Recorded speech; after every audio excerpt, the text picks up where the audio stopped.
yeah, but look at the miracles of technology and Zoom and no barriers. As long as it's not too late for you. What time is it by you now? It's 10:30. Okay, 10:30. So 3 hours later than my time and 2 hours later than Christelle's. And Becca, are you in mountain zone or central? Central. Central, okay. So as long as the time works. I mean, we had from Japan and from Kenya also on, it's as long as there's an internet connection, the world has become that small, which definitely seemingly is moving towards redemption, that we can connect to people all over the world this easily. Like unbelievable. I remember when this concept first came out, through the universities, and it was such what? You could communicate with people all over the world, and now we just take it for granted. But it definitely is a seemingly very messianic ability. Yeah. So I just read today, it was in 93 cell phones came out, and that was, it's not that long ago. Right. Yeah. I remember when I got my first cell phone. I definitely remember. And yeah, now my father had a car phone because he had a very high position in the American government. And that was the coolest of the cool. You could get a phone call in your car. It couldn't do anything but talk on the phone. But that was unbelievable. And I know when my students first showed me the concept of texting, it's whoa. So yeah, the world is on fast forward. The technology is on fast forward. And that is actually part of the race towards the redemption. I mean, we're told this is an ancient prophecy that this is based on a verse in Genesis in the portion of Noah. After the great flood, it said that the windows of the heaven opened up and the world was flooded from above and below. Waters came from above, waters came from below to drench the world for those 40 days and 40 nights. So much water that the world was underwater for a year. And afterwards, it says that the waters closed up from above and below. The waters closed up. And in Kabbalah, it gives a certain date when it says that those windows are going to open up again. Those waters are going to open up again, but they're going to be waters of knowledge. It says there'll be waters from above, and that will be knowledge of God, and waters from below, and that will be knowledge of the physical world. And there's some date, in the year 1600s. And when, based on the verse, there's such a date when they said that's when the waters are going to open up again to flood the world. But this time, not flooding it with water, but flooding it with knowledge. And it's a parallel balance of waters from above and waters from below. And in the world, that was when there was the Industrial Revolution. And all the advancements made, in the 50 years after the Industrial Revolution, was more that was probably made in 2,000 years before then. And in the waters from above, that was the advent of the revelation of Kabbalah and revelation of the Hasidic movement that flooded and flooded and flooded the world with God. And there's more and more and more. And again, fast forward clock, it's not a steady pace. It's getting more and more and more and more and more of flooding the world with the secrets of God. And parallel to this, more and more of flooding the world with the application of science, as we see it in the worlds of technology and things like that are really flooding the world with the whole different ability to perceive God. Not just, obviously there's technology that helps us communicate, and there's also science that helps us understand things about God. That now, when it says there's an eye that sees and an ear that hears, well, now we can understand that concept because we can relate to it, to the with all the technology, understanding an eye that sees and an ear that hears is very simple. And then science itself,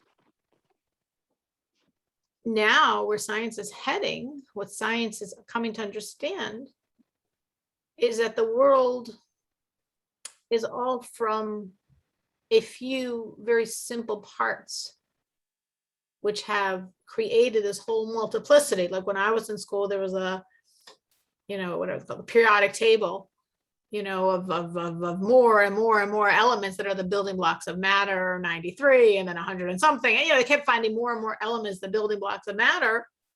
And now science is saying, no, those aren't the building blocks. There's just a few simple things, like 7, from which everything else comes. So that sort of brings out that concept of unification, that the world is really actually from a few parts in all of its various forms, which is really giving us a physical representation of the spiritual concept that all the world is God.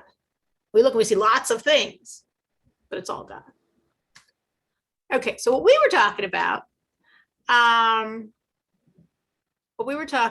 was the concept of Sarah and Abraham and how they relate to the world, as we'll say to the Noahides, to the world, and how Noahides, therefore their role in terms of the Jews and then the Noahides, and what the roles are, what the relationship is. And we said, why do we see this relationship?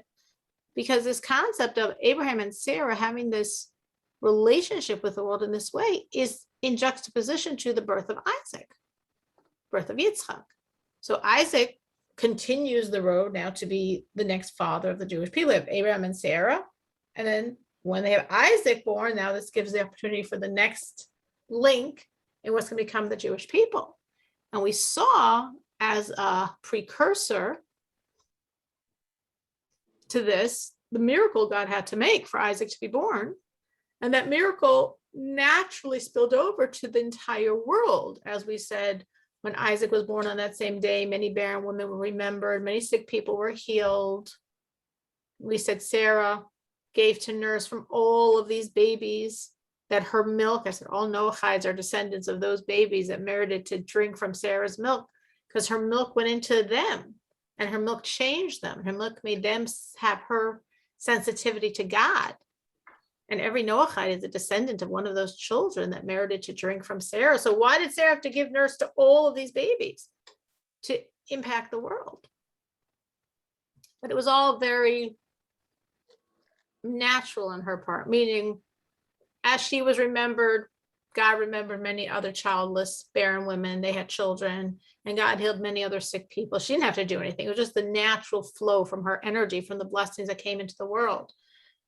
These ladies brought all the noble women of the time. All your ancestors were very noble. They brought their babies. They forgot their nursemaids. So Sarah said, fine, I'll nurse them. She didn't have to go out and do anything. And this way she managed just naturally to give her milk to the world, to give her energy to the world. As versus Abraham, where we don't see anything happening then, but 40 years later, the miracle continues, and Abraham fathers 6 children, become 6 nations from the nations of the world. So he now he's doing an activity, he's taking a wife, he's having 6 children. And that's a continuation of that miracle. Just as he was able to father Isaac, God continued giving him the strength 40 years later to father 6 more nations from the world. And that way they got something from the energy of Abraham. So we were just in the middle of this concept, and we were discussing this idea of basically, why do you as Noahides feel obliged to keep God's commandments? And we went around, why? Christelle wasn't on last week, and I think Dixie, I remember if she was there. She was, you were. That was the point we were discussing, because the reason why we're discussing that is because to understand this whole idea of the relationship of the Jews and the world, the Jews and the Noahides, we see this in Maimonides, when Maimonides is telling us the law of a Jew's obligation to bring a Noahide, to bring a non-Jew to serve God. So Maimonides says that Moses was commanded from God to force all the people of the world to accept the commandments that were given to Noah. And whoever accepts the commandments and is careful to do them from his own volition, as everyone here is, as everyone nowadays is, because there's no concept, obviously, of force now. This person is considered a righteous Gentile, not only a Noahide, because a person who is keeping the Noahide laws because for some outside reason he's forced to, like he wanted to live in Israel in the times of the temple, when the only way a non-Jew could live in Israel is if he kept the Noahide laws. So, okay, you're giving the Noahide laws because it's a beautiful country, it's a beautiful climate, you like the food, you like the people, you have a good business, and you're giving the Noahide laws, no problem. They don't bother you. They're a nice set of laws. So you're keeping them, but not for God. You're keeping them for yourself. You're a Noahide, you're not a righteous Gentile. Because a righteous Gentile is someone who's keeping them for God. As of course, everyone since then has been keeping them for God because there's no other coercion on anyone to keep them. And he has a portion in the world to come. And this is a person who is doing them because God commanded them in his Torah and made known to us through Moses. But if a person does them because he's forced, he's not considered this righteous Gentile. So what we're saying is this very interesting concept that Maimonides is establishing that there's a law on the Jews to force the non-Jews to keep these laws. And there's a concept of the non-Jew not just being forced to keep the law, that would be like minimal, bare bones reality, but much higher, the non-Jew saying, I want to serve God. I want to commit. I believe in God and I want to listen to him. And therefore, I'm keeping these laws, which basically is what everyone said last week in their own words. When we went around, whoever was on last week, everyone one way or another said, yeah, they keep the laws because I remember Dixie and Becca both said like they were sort of brought up with these laws even before they became Noahide, so to speak, as these are God's laws and this is what you have to do. And other people found out about them as they became Noahide, but there was for everyone this very universal sense of like, well, God's command, I've got to do it. So it's interesting because the Rebbe here, this is a talk of the Lubavitcher Rebbe, and the Rebbe here says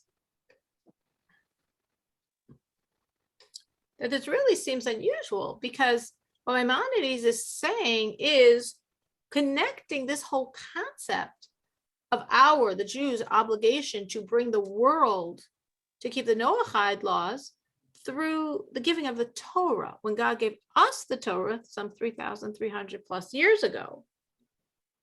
So why are we making this connection that when the Jews got the Torah, this put on the Jews the obligation, in essence, to bring the Torah of the non-Jews to the world? Like, what's the connection? Why did the giving of the Torah suddenly make us responsible for the 8 billion, at this time, 8 billion mankind? And the Rebbe explains that the reason why this is true is because the whole world was created for Torah and for the Jewish people. That's actually the opening word of Torah, the opening word, the first word of all 5 books of written Torah. In the English, they translate it as in the beginning, which is an accurate translation, but that's okay. But in the Hebrew, the word is Bereshis. This, what I'm going to say now, only works in the Hebrew, so you'll have to take it on faith. That Bereshis is broken down into 2 words. The first letter, Beis, and then Rashis. Beis in Hebrew, every letter is a number. Of course, in English, in a sense, every letter is a number. But we don't really use it, at least in the English language. I don't know, in other people's languages, but in the English languages, we don't usually think of letters as numbers. But in the Hebrew, the relationship of letters and numbers is very strong. And every letter is always viewed very strongly as a number. So Beis, the second letter of the alphabet, is 2. So Bereshis means Beis, 2, for 2 Rashis. Rashis in the Hebrew translates to first. So our sages say the reason why the opening word of all of God's law is Bereshis, again, erroneously translated in the beginning, is to imply Beis Rashis, for the sake of 2 firsts did God create heaven and earth. Who are those 2 firsts? The Jewish people and Torah. So Torah is the blueprint of the world. So for the sake of Torah, the world came into existence. It's the blueprint. And the Jewish people are put in this world as the ones that are supposed to bring the world to fulfill the Torah, bring the world to God. Which of course means then that right away, anything and anyone in this world is in a sense part of this responsibility, as I think Jenny said very beautifully last week, the idea of almost like the Jews' responsibility to the world's responsibility to the Jews. Might not have been Jenny, I think it was. That, that sort of back and forth dynamics here, that if the Jews and the Torah are the purpose of the existence, then on one hand, the world in its highest state would be supporting the Jews serving God through the Torah. At the same time, this puts an onus of responsibility on the Jews to bring the world to God, and bring the world includes obviously the 8 billion of humanity that are on this world for a purpose. Well, what's the purpose of anything on this world? To serve God, to connect to God, to acknowledge God. So right away in the beginning, there's an onus on the Jew to bring the world, to bring all of mankind to have a relationship with God, just as there's onus on the world to help the Jew serve God, to fulfill God's desire of those two first actualizing their goal, actualizing why they're in this world and why the world was created.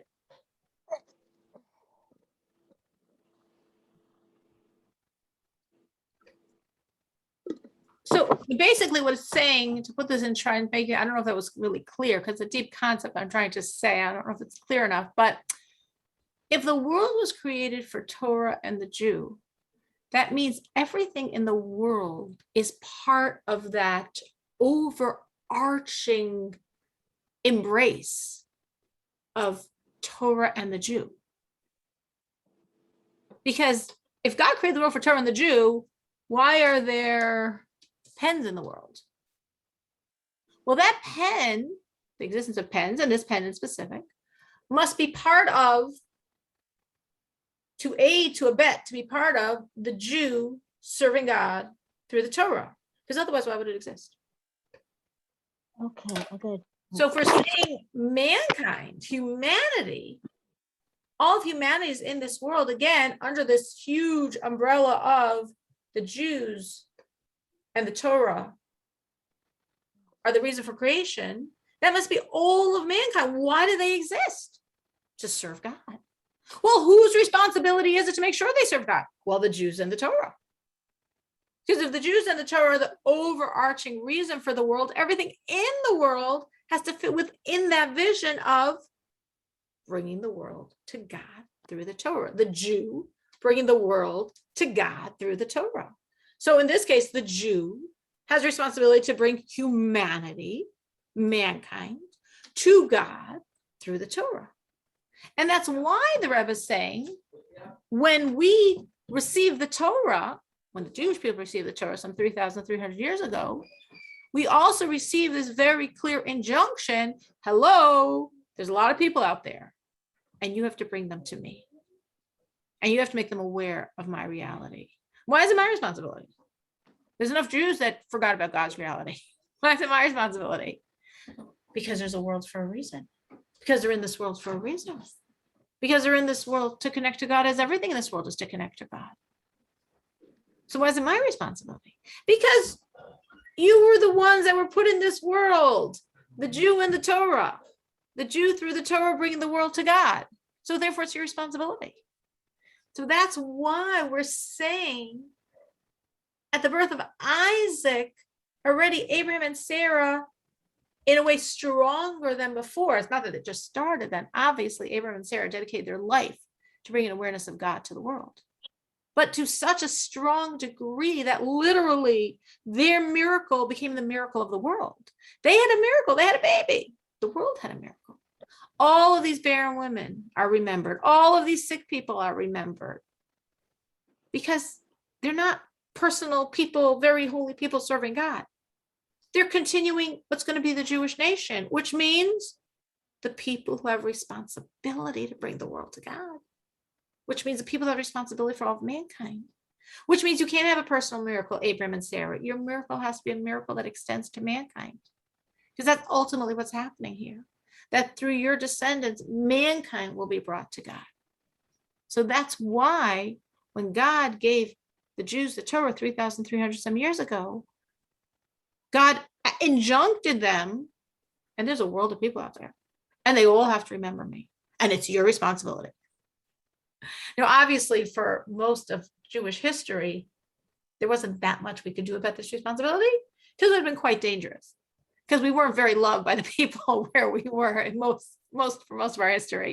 It was actually a very, very hard relationship for most of our history. It was a very incredible thing that we survived our history. So it was very covert, bringing the world to an awareness of God, because you couldn't be too overt or you'd probably be killed for it. But now at this point in history, where it's safer and where we have the ability to freely try to bring the world to God, this is what God wanted us to do from the beginning, because he has a world and he wants that world. He wants that world to know him. He wants that world to connect to him. And he's saying, Jews, you're in this world for a reason. It's your responsibility. Make sure mankind remembers me. So that's why it started with Abraham and Sarah, by the birth of Isaac, that the miracle became the miracle of the world.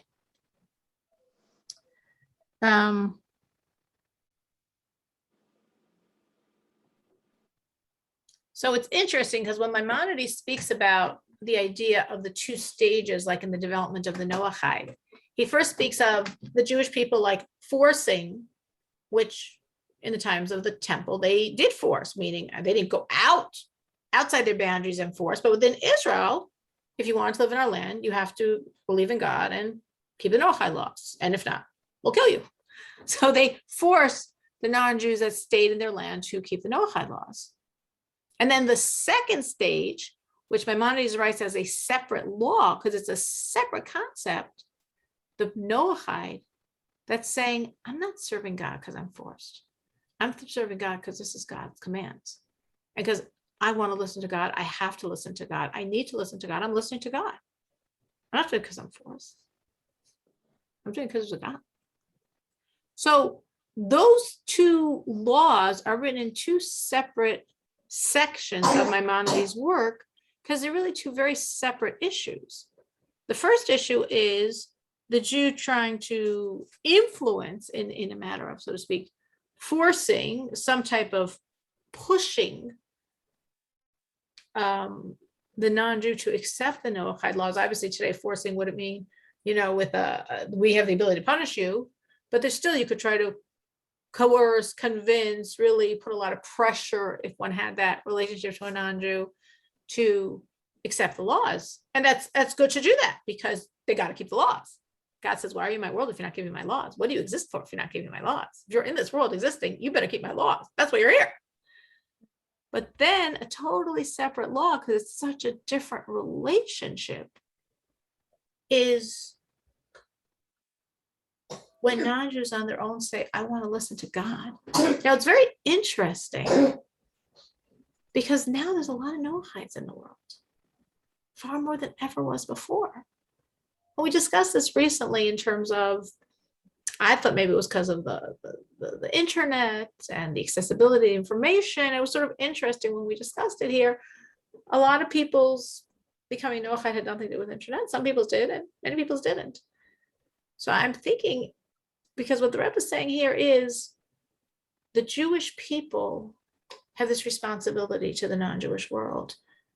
So it's very possible that the reason there are more and more Noahides now than there ever were in all of our history is because the Jewish people are bringing the world to the times of the redemption. So there's a certain energy in the world now.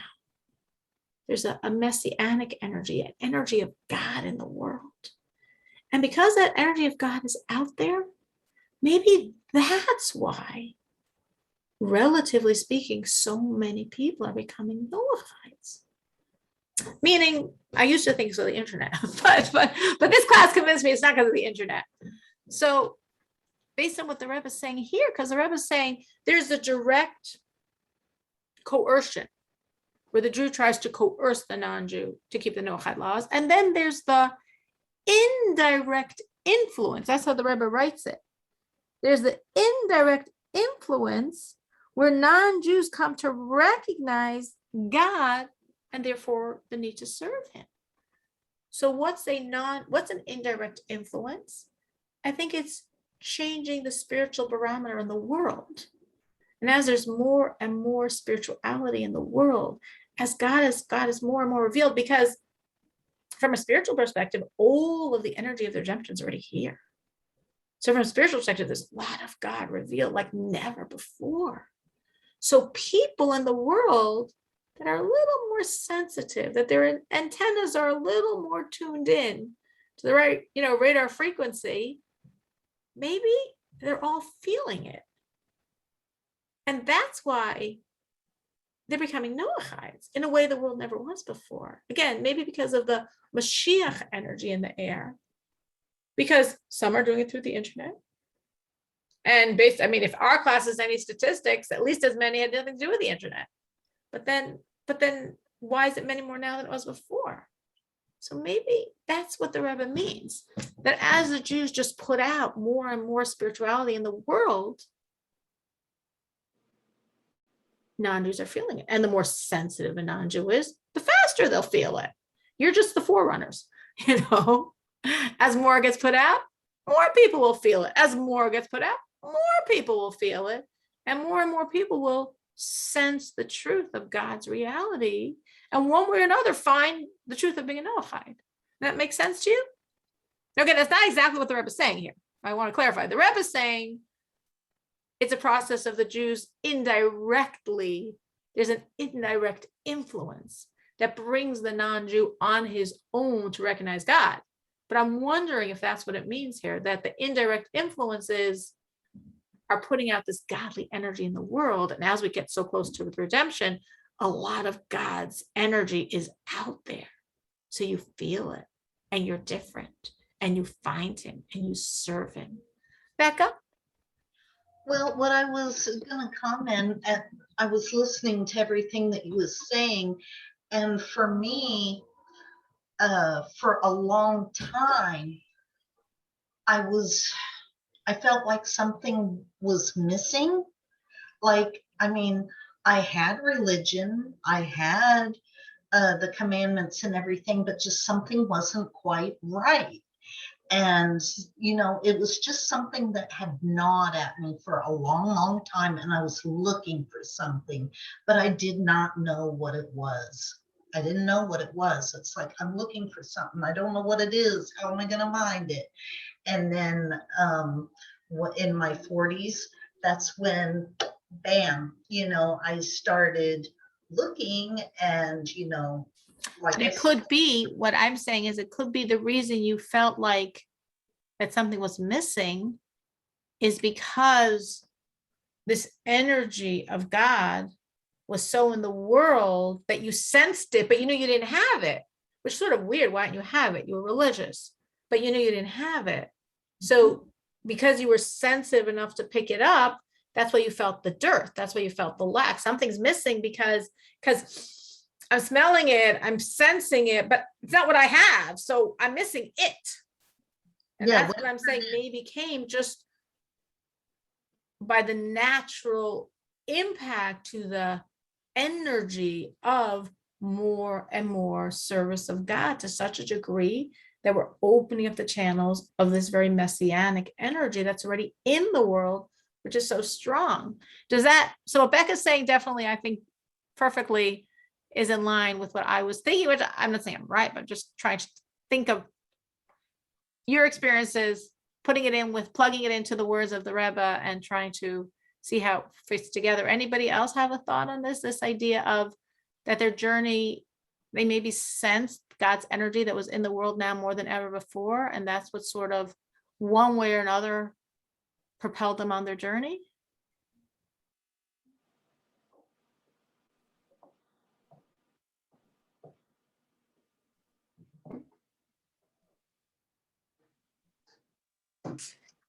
Cyril, I'm going to say for myself, I think what propelled me was that, I felt like I had been plugged in to,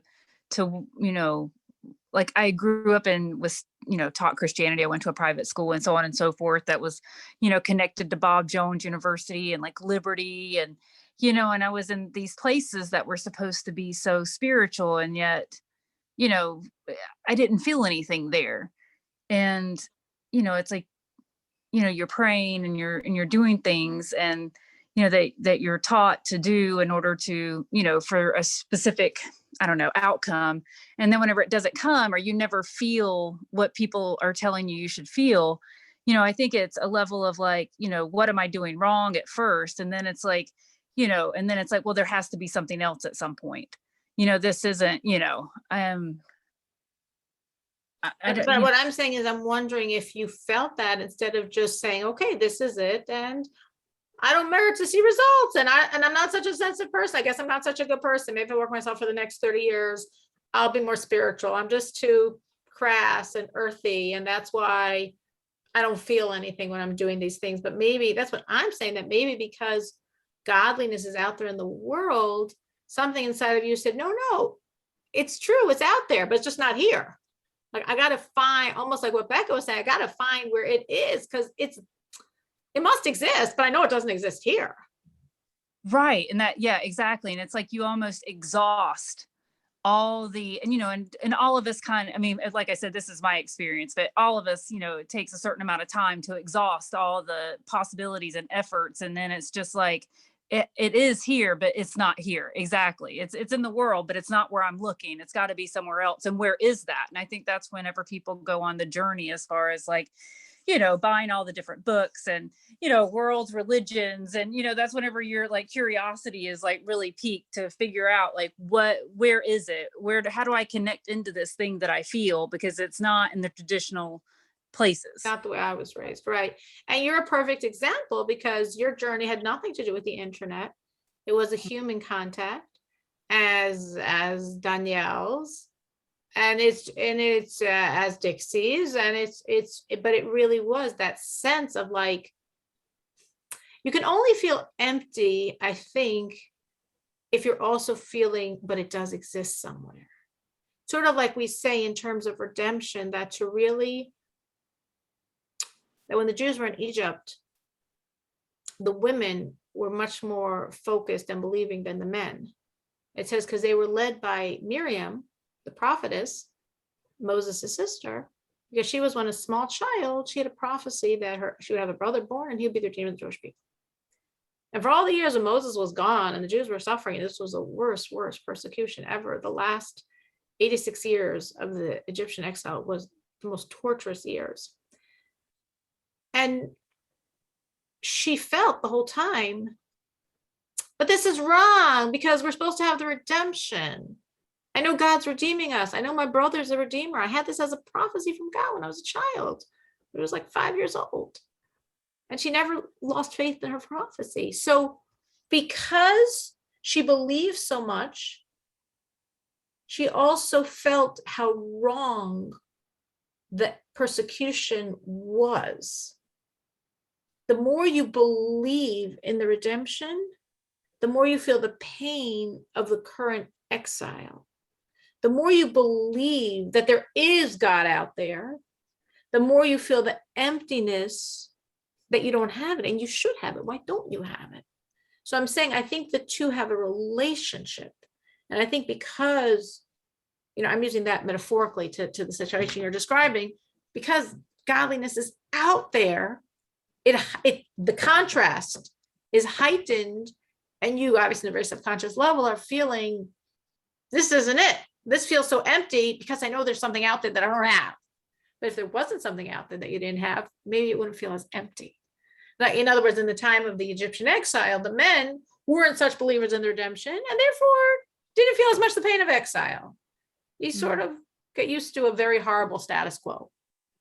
But the women never got used to it, because they kept feeling, this is wrong, because we're supposed to be redeemed.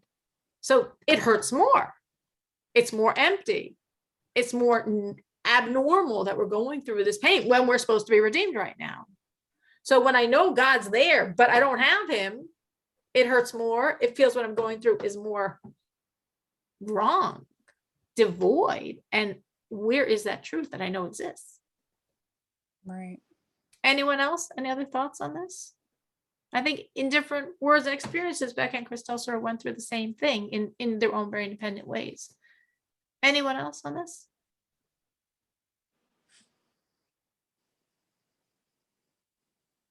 Okay, so the Rebbe continues. that we actually can see this concept. Again, the concept was there's two levels in the development of a Noahide. The more baseline person who's not so spiritually sensitive, but sort of having some type of direct coercion one way or another that's bringing him to serve God, like it or not. And then the more sensitized Noahide, who is gradually on his own, and the Jewish influence is more like peripheral, so to speak, coming to a true awareness and recognition of God and serving God because he senses God and becoming therefore a, as we say, righteous Gentile.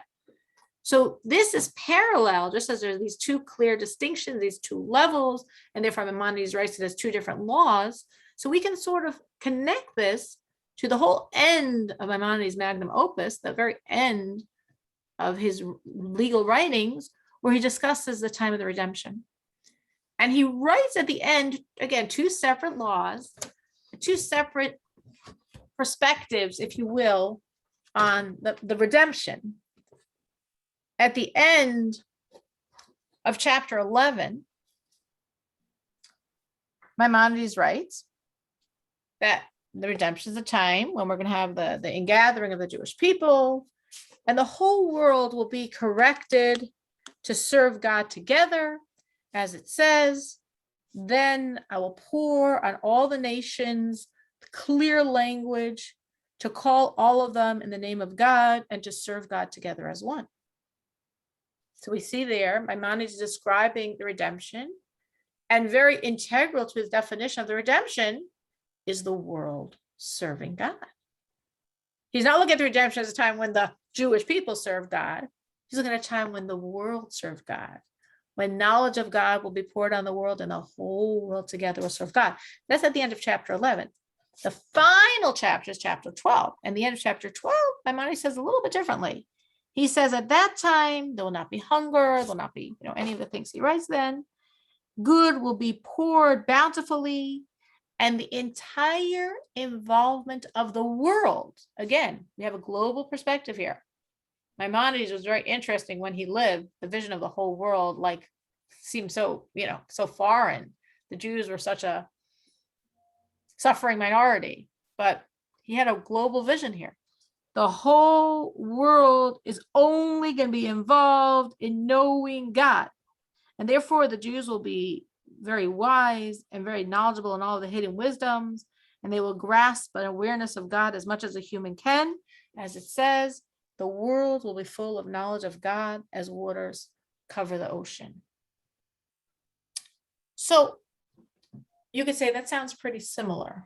The Rebbe says, no, it sounds very different. It's very different, or it's subtly different. Maimonides' Messianic vision at the end of chapter 11, which is quite beautiful and brings the whole world in. And Maimonides' Messianic vision at the end of chapter 12, which is also very beautiful and brings the whole world in. But it's different vision. Why? Because in the end of chapter 11, we're talking about, in this relationship of the Jews and the non-Jews, that the Jews are going to correct the whole world. So the Jews are impacting them and correcting them and changing them and getting to do what they have to do to serve God, to keep the Noahide laws. But at the end of chapter 12, it doesn't say that. It doesn't say here that the Jews are proactively going out and correcting the non-Jews and forcing them to shape up and keep God's laws. That's not what it says. What does it say? It just says that the whole world is only going to want one thing. The whole world's going to want God. The whole world's going to want knowledge of God. That's all the world is going to want. So what happened to that world between chapter 11 and chapter 12? Both are describing the Messiah. But in chapter 11, at the end of chapter 11, parallel to the first stage in the Noahide. Again, the first stage, the Jews have to go out and coerce the world to serve God. So in the first stage of the Messianic revelation, the Jews have to correct the world, get them out of their bad, shape them up from all the wrong they're doing to serve God, which of course is what the world's going to do. But in chapter 12, we came to a whole different reality. Just like in Maimonides' second level in the development of the Noahide, we don't see the Jews bringing the Noahides to accept God as the truth, but rather the Noahides on their own sense, just from very peripheral influence of the Jewish people, the Noahide senses God is God and I want to listen to him. And that's what Maimonides is describing at the end of chapter 12, the second development in his Messianic vision. The entire world, every human being, has only one desire: to know God. It's no longer like we discussed at the end of chapter 11. The Jews have to correct the non-Jews and say, well, you're doing this wrong, and this is wrong, and stop doing this, and rectify your deeds, and shape up, and be moral, and be honest, and stop this abuse. That's the beginning. But when you really get into the times of the redemption, so what happened to the world? How did they change? It's like it's in the air. It's like you're breathing. As you breathe the air, you breathe God's energy. Take these deep breaths, you feel it inside of you, a truth of God, a reality of God. That's what you're breathing in, and it changes you. You don't need someone else telling you, don't do that wrong, and this is right, and here are the laws, read the book fast. It's like, that's all I want. It's the only thing that's real. It's the only thing that's true. It's the only thing that's meaningful. All I want is to serve God. So that ultimate vision that Maimonides ends his entire magnum opus with, the ultimate vision of the Messiah, is a time when all of mankind sincerely, on their own, so to speak, not outside force coercing, on their own, they all proclaim the same thing. We want God. Give me God. How do I get God? Teach me. I want to learn. I want to get closer. Because there's no because. You're not doing it for any gain. It's just what you want. Because that's all there really is. That's what you're breathing in the air. Just as we're saying now, perhaps all these Noahides are sensing God. And that's why I feel in the absence in what they have and finding what they sense but don't have, which is the reality of God. So we have the complete revelation of Mashiach. The whole world is going to have that experience of like breathing in God and therefore saying, we want you. That's all we want. That's all we want is you. And that's the experience the whole world's going to have by the redemption.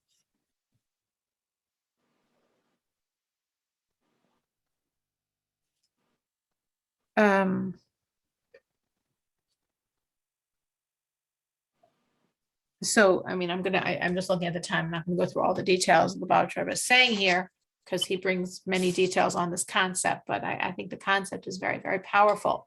So it's sort of each one of you, your personal journey, how you came to this point of saying, I want God. And the Rebbe is saying, this is really what Maimonides is saying is going to be the journey of the world in these two stages. The first stage of the coercion, coming to that second stage, perhaps very, very, very quickly, of just the world saying, I want God. So that's why, going back to the original point that we began last week, we said, if you remember, that in connection to the birth of Isaac, Abraham and Sarah's names were changed. Because before their birth, their names reflected sort of like a just personal for us spirituality. Avram, Abraham, and Sarai. Avram means just the father of one nation. Aram. Abraham, in the Hebrew, Avraham, means the father of all the nations. And Sarai means like my princess. And Sarah means the princess for all. Princess meaning for all. And we said God changed their names, and then they were able to have Isaac. And the changing of the name, both for Sarai to Sarah and Abraham to Abraham, Avram to Avraham, both of these names have the same point: outward bound, world bound. It's not just for you, it's for the world. And again, we said, well, that's sort of weird, because now they're having a child to continue the Jewish people. And as a precursor to this, their names have to change. And that's to say that they're for the world. So you're for the world, and if you're having a child to continue the Jewish people. But now we see how it all works together. Yes, because you're for the world, because you're responsible for the world, you're going to have the child to continue the Jewish people, because you're creating a Jewish people who have this mantle of responsibility, who have this responsibility to the world. So therefore, if you're going to continue this Jewish nation, first you better take on responsibility for the world. It's not just Abraham, it's Abraham. It's not just Sarai, it's Sarah. You have responsibility to the world. Oh, you've accepted responsibility to the world. It's your name, it's your essence, it's your perspective, you're outward bound, you're there for the world. Okay, now you could follow the next link in the Jewish people to create a people that will have this awareness and this responsibility for the world.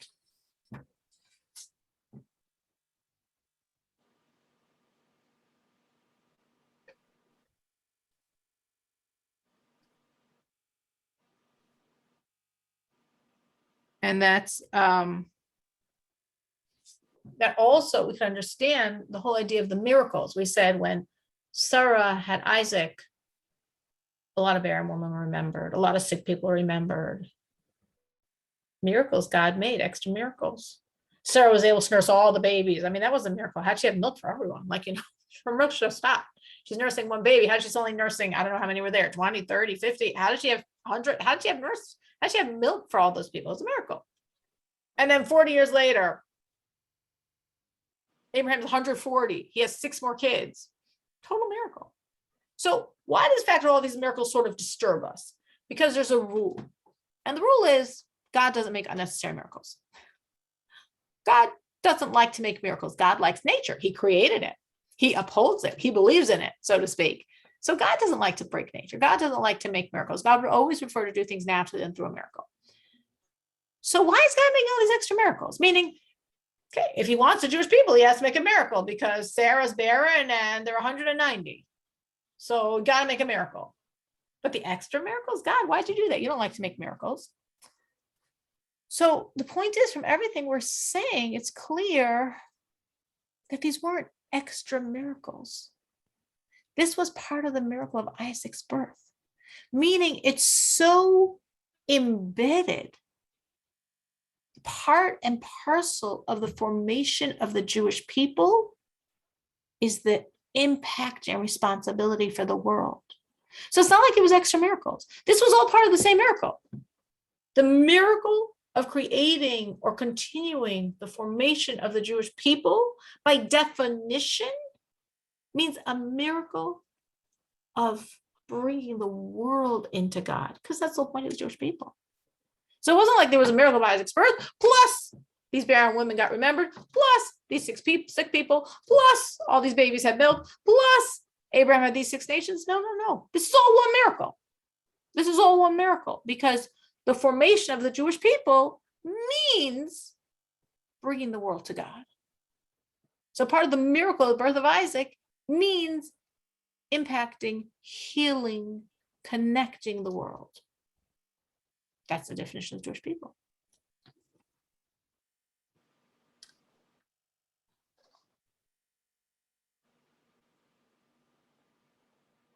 So it's sort of interesting because what the Rebbe is saying here is that this miracle of the birth of Isaac automatically created all these other miracles because it's all part of the same, it's part of the same story. The miracle of the birth of Isaac wasn't a personal miracle. It was a miracle to impact the world. So that's why it impacted the world. And 6 more nations are formed, and barren people are remembered, and there's lots of milk. It's all part of the same miracle. So did any of you ever experience that? Experienced a miracle that just created many other miracles or many more miracles, or other things happened, like other miracles, part of that same miracle? In other words, somebody could have a miracle and it was that specific incident. But sometimes there's a miracle which just spills over and creates even another miracle, or actually ripple effects of multiple miracles, multiple kindnesses of God that are all stemming from that original kindness, but it doesn't just stop. It keeps moving. So there's more and more and more ripple effects of that kindness of God. Did anybody here ever experience something like that? I'm sure we all have experienced God's miracles and God's kindness and God's overt help. But something where you saw that it kept going. Maybe something that affected you, and then from affecting you, it affected other people, or helped you, and from helping you, it helped someone else, or this helped you in this area, and then that spilled over to help in another area, and then that spilled over to help in another area. Because that's in essence what the Rebbe is saying here. There was one miracle, and that one miracle, which was the birth of Isaac, was also automatically extended in all these other directions, because the birth of Isaac, the Jewish people, and bringing the world to God is all like one package deal. Anyone had anything like that they can pinpoint and share? I couldn't pinpoint just one. Of course, my memory is bad too.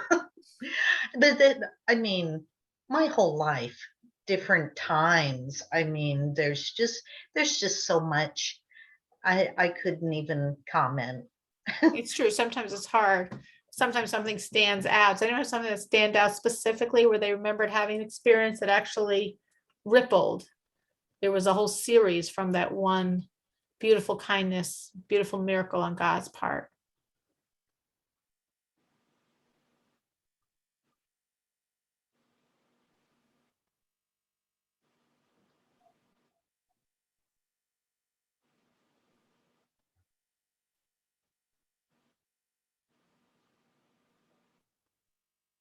Sarah, I have to say the moment that my friend invited me to or that Shabbat dinner, and I understood that, started the beginning of my understanding of Hashem and that journey and because I don't think I would have ever met my husband. I don't think I would have ever, had the life that I have without that moment, and there's been so many kindnesses from that, and people have been influenced, and the people that have, like came on this journey with me because, just because of, seeing how I live my life and the people that I'm around live their lives and so on and so forth. How does And that that I have, make you feel when you think of that and you realize you're the recipient of God's multiple miracles? I would say special, but I mean, we're all special to Hashem, but just how merciful he is, and just, that he would, like you said, give all of us all these personal experiences that are exactly what we have to experience to wake us up, to allow us to, to see all that's out there. I mean, it's just amazing. It's you pick such a strong example because you're saying, so here's this one kindness of God that he linked you with someone who invited you to the Shabbat dinner. And then you could say which led to, which then, and oh, here, X number of years later. Yeah. Still living off that kindness. And like, so Becca said before, of course, so many, but it's hard to pinpoint because it is hard to pinpoint. You had a very pivotal one. So it's so clear. But just as Christelle's describing, it's true for all of us. That God does things for us. Sometimes, of course, it's a discrete thing like, oh my gosh, I don't know, a person's going to lose their house. There's absolutely no money to pay the mortgage. And then, boom, something comes in miraculously. Okay, you didn't lose the house, saved, whatever. But then that was it. Life moved on. But sometimes there's other types of miracles that lead to something else, and you never see the end of it, because as life continues, that life is still flavored by that kindness of God of 5 or 25 years ago. Becca, that triggered something in your mind? Yes, it did. Well, I said my whole life, and then she mentioned what she did, and so I just happened to think, if my mother's mother had not insisted that she attend the Seventh-day Adventist school and go through all of her schools through the Seventh-day Adventist, okay, then she would not have raised me to regard the seventh day, special or whatever. It wouldn't. I'm saying, so what I'm saying is the miracle of her mom making that decision led her to raise me the way she did and marry the man that was so totally opposite from her. So I had these two influences in my life. My mom, who to me looked Jewish, because I mean, she just looked Jewish, and she was very fastidious about, her husband, my dad, ate pork, and she wouldn't even eat anything out of anything that had pork in it or anything like that. She wouldn't use any pots or pans that had pork in it, no dish that had pork in it. Adventists are not really that strict, but she was. And then so I had that, and I looked at her, and I just thought, you're Jewish. Why are you not Jewish? And so then anyway, so then having the dad that I had, it led me to then start questioning things, well, why this? Why that? And so I gotta say, that was the miracle back then. It started with my mom. Miracle of our lives. We can all look back if we can, and we can see it. Sometimes we can't, and sometimes we can. And just tracing that trajectory of our journey and seeing how God, at the right moment, put this into place, put this seemingly out of place, into place, out of place, very, very, very precisely. We say the movement of every blade of grass. Yes. Of grass. Is divine providence, and how much more so for every single human. God is making each one of us come, if we choose to have that tremendous awareness and relationship with him. Yes. So the completion of this, I'm not gonna, as I said, I'm now we're really over time, so I'm just going to come to the end of this talk where the Rebbe is saying that the completion of all this obviously is at the end of the exile, when we're going to have the fulfillment of the promise. It will be at the end of times, and all of the nations will stream to God. All of the nations will go, and they'll say, let us go up to the mountain of God, to the house of the God of the Jewish people, and they will teach us from his ways, and we will go in his paths. So meaning, sorry. And then all the people, she asked questions and stuff. Meaning that at this time, at the complete revelation of Mashiach, of the redemption, at this time, godliness will be so intense, it will be so palpable, that automatically it's going to spill over and influence every single human being on this planet, until, as we say, the whole world will be full of a knowledge of God, like the famous words of Isaiah. The whole world will be full of a knowledge of God, like waters cover the ocean bed, that all you see is the water. So when we look at this world, all we're going to see is the God reality, because it will be so dominant. That's the description of the times of the Messiah, of Mashiach. And that energy will be so strong that every human being will feel it, and every human being will be part of it. And it obviously, this point that we're looking here at these prophecies, and these prophecies are so clearly talking about the role of the non-Jew as part of the movement of the redemption, is so much highlighting what we have said many times in this class, of course, the critical role of the non-Jew in bringing the redemption and in the times of the redemption. Because as we're saying, that's what the prophets are talking about. Like here we quoted from Isaiah, other prophecies from Isaiah. Why is he focused on the non-Jews so much? Because they're an important factor. Because they're a pivotal role in bringing the redemption. And therefore he talks about them bringing the redemption.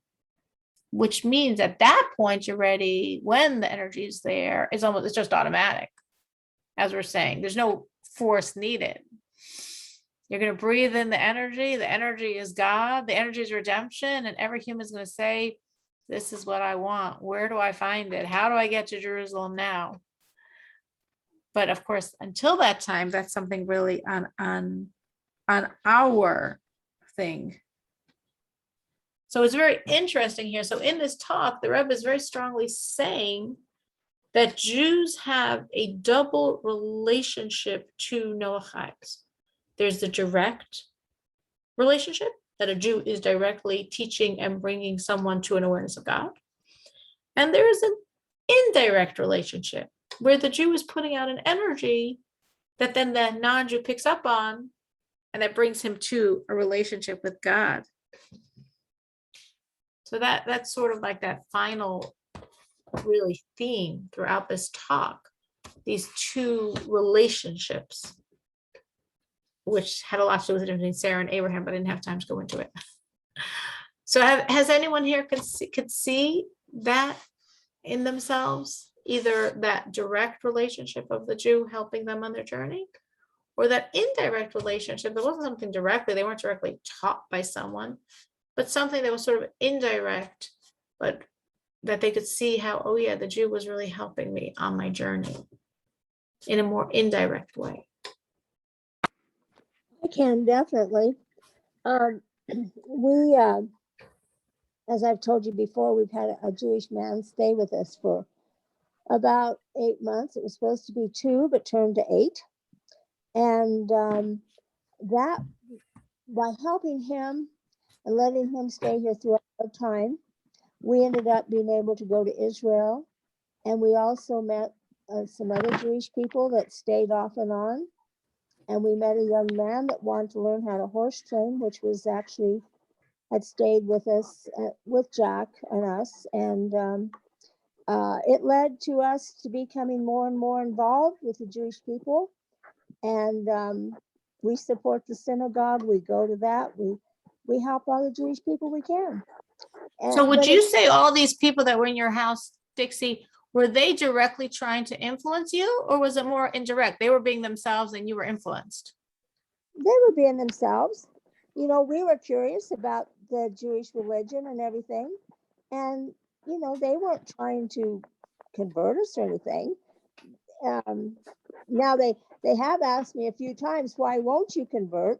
We become very close. In fact, the 2 boys, the father had come, and the 2 boys, one boy had come with him when he was 10 years old, and they rode horses and stuff. And we became close with them. And the 2 boys have adopted, they considered us Jews now because they've adopted us. We didn't adopt them, they adopted us, and they said, now you're Jews because you have. They say you can't have Jewish sons without being Jews, so you are Jews. So that's it. And the mother even said that was okay. She would share the boys. She'd share them with you. Very nice. Very generous of them. Yeah. So we've had an amazing road with the Jewish people. So that's a great example, Dixie, I think, of what the Rebbe is saying here, of that indirect influence. Why I'm calling it indirect is because if we're understanding Dixie's story, none of the people came to Dixie's house with this mandate to bring God to Dixie or her husband, just for whatever reason they were there. And Dixie was nice to them. John was nice to them. But just indirectly, by them being themselves, sort of opened up windows and doors in their minds and in their hearts that helped them on their journey. So that would be a really, really amazing example of this. Like, they're not directly trying to influence you, but indirectly their presence actually did influence you and did enable you to really progress on your own journey. That's a really great example. Anyone else can see their direct or indirect, something that changed them in their past, or they could recognize now and identify this?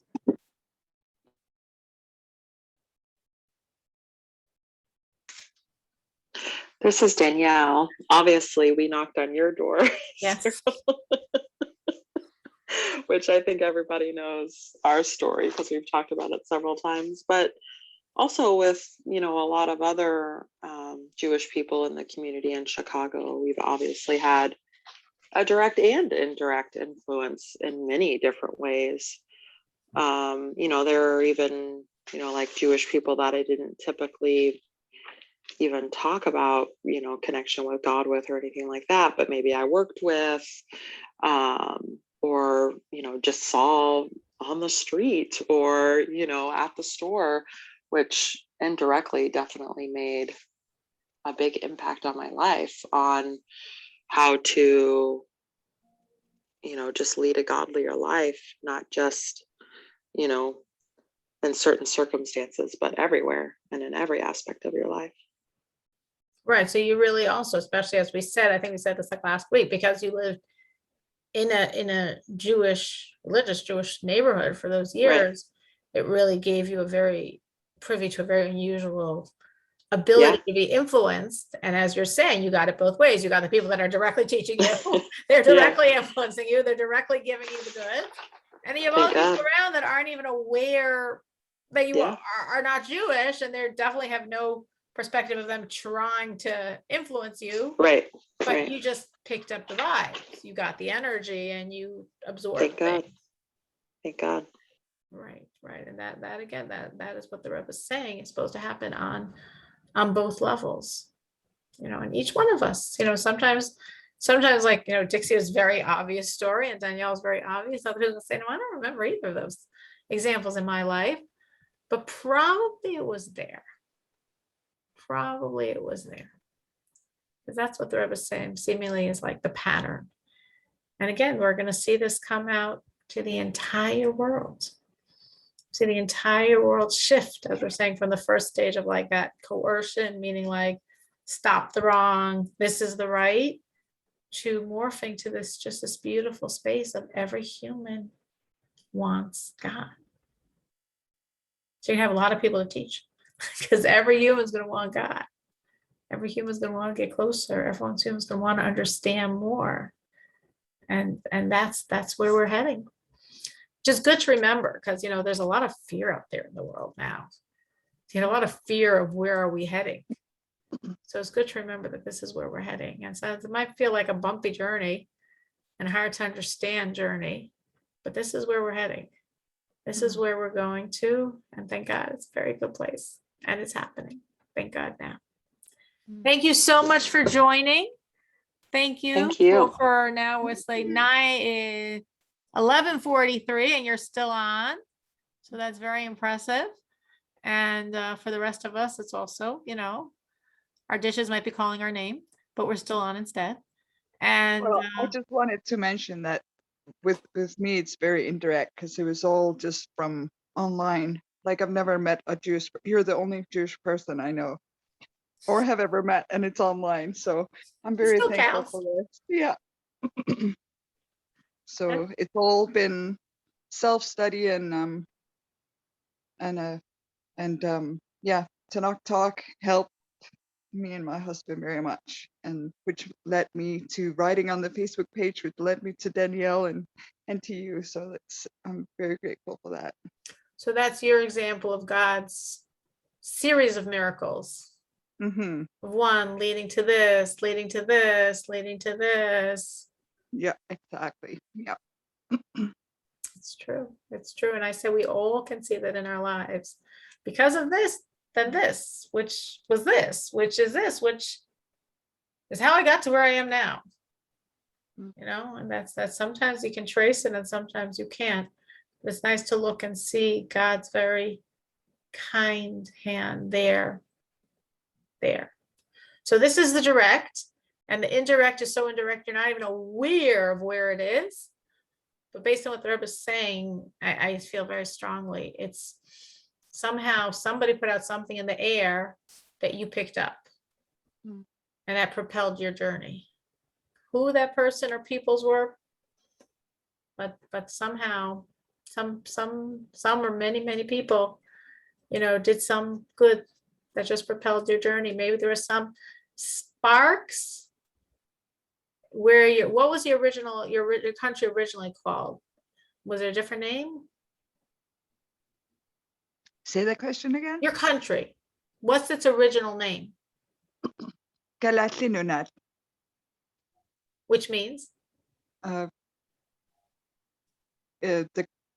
country of the Galactic people. I don't know. I'm just envisioning, who knows how many years ago, some Jews were going through this forsaken land, traveling from one point to the other. And as they're going across, or they were on a ship and it landed there for a bit, they'd served God, and therefore they left a certain bit of energy. And that bit of energy has just been waiting for a long time until you came and picked it up. Because that's how life works. So if you're in New York City, there's a lot of Jews doing a lot of things all the time. And if you're where you live, who knows? And that you wondered, why did I land in that godforsaken place? Why was I stuck there for a few days? What was the point? And God said, because a few hundred years from now, there's going to be some sensitive woman and her husband. And you know what? You've got to plant the seeds that they can take from. So it's very, very possible. Have a wonderful week. Live up to all that God is believing in you and trusting for you and doing for you, because everyone here is recipient of so much overt and covert kindness. Have a wonderful week. Shavuot Tov. Shavua Tov.